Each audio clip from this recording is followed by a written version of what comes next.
Қайырлы күн, мен Алтынбек Ақбота, Орал қаласындағы физика-математика бағытындағы Назарбаев зияткерлік мектебінің оқушысы. Сіздерге Капустин Яр полигонының Қазақстанның қоршаған ортасына әсері қандай тақырыбындағы зерттеу жұмысымды таныстыруға рұқсат етіңіздер. Жалпы Қазақстан территориясындағы жарылыстар 1949 жылы Семей облысынан бастау алып, жергілікті халықтың мүдделері есепке алынбай, шамамен 40 жыл бойы атом, сутегі және термоядролық бомбалар сыналып келген Батыс Қазақстан және Атырау облыстарында жалғасын тапқан болатын. Осындай экологиялық төтенше аймақтардың бірі Капустин Яр полигоны. Жалпы полигонға жақын орналасқан аумақтарда шамамен 1600-де кемтар бала есепке тұрылса, 3700-де адам мүгедектігі туралы жәрдемақы алып отыр. Ал бұл тұрғындардың денсаулық деңгейі облысымыздың өзге аудандарымен салыстырғанда 2-3 есе төмен. Сондықтан да бұл полигонның салдарынан пайда болған улы заттың мөлшері 10 миллионнан астам кюриді құрап отыр деп қорытынды жасай аламыз. Жалпы Батыс Қазақстанның 1500 гектар жері әлі күнге дейін бұл осы полигонның қарамағында. Яғни Ресей әлі уақытқа дейін сынақ жасауды тоқтатқан жоқ. Жергілікті тұрғындар күнделікті өмірде жарылыстардың дүрсілдеген дауысын естіп отыр. Сондықтан да Капустин Яр полигонының Қазақстанның қоршаған ортасына тигізген әсерін зерттеу қазіргі таңдағы өзекті мәселелердің бірі деп есептеймін. Зерттеу жұмысының мақсатына тоқталар болсақ, Капустин Яр ядролық полигоны қоршаған ортаға және оның тұрғындарына тигізген әсерін бағалап, Қазақстанның облыс аудандарының экологиялық жағдайын анықтау.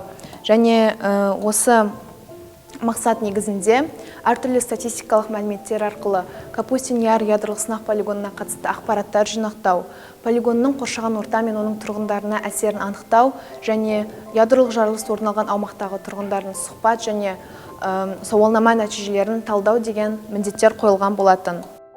Зерттеу жұмысының дереккөздері ретінде Нарын қоғамдық қозғалысының жетекшісі Кәкен Көбейсіновпен қамтамасыз етілген құжаттық ақпараттар, мақалалар, фотоматериалдар, баспасөз бетіндегі ақпараттар және Батыс Қазақстан облысы санитарлық-эпидемиологиялық сараптама орталығының қоры пайдаланылған болатын.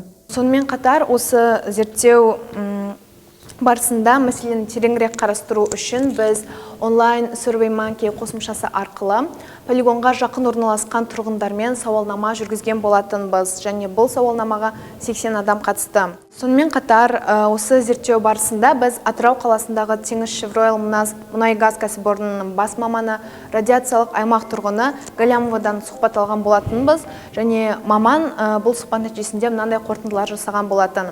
Тәуелсіздік алғаннан кейінірек ресейлік әскери зымырандар Атырау облысының Махамбет, Қызылқоға және басқа аудандарының маңындағы жайылымдарға да құлап жатыр. Яғни сынақтар тәуелсіздік алғаннан кейін де тоқталмады. Сонымен қатар Капустин Яр полигонынан ұшқан әскери техниканың барлығы дерлік біздің Қазақстанның 2 облысындағы құлау аумағына келіп түседі. Егер полигон аумағындағы ел жұртқа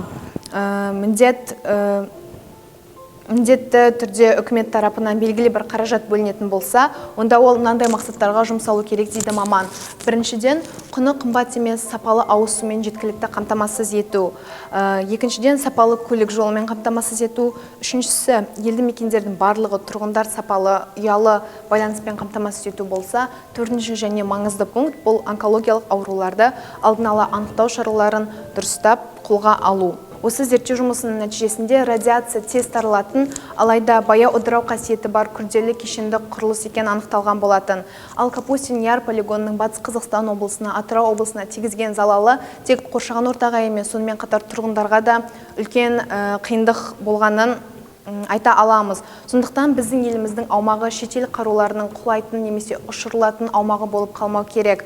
Осыған дейін Қазақстан ядролық сынақтарға қарсы іс-шаралардың басында болған болатын. Енді ары қарай да осы игі іс өз жалғасын табады деген сенімдеміз. Назарларыңызға рахмет.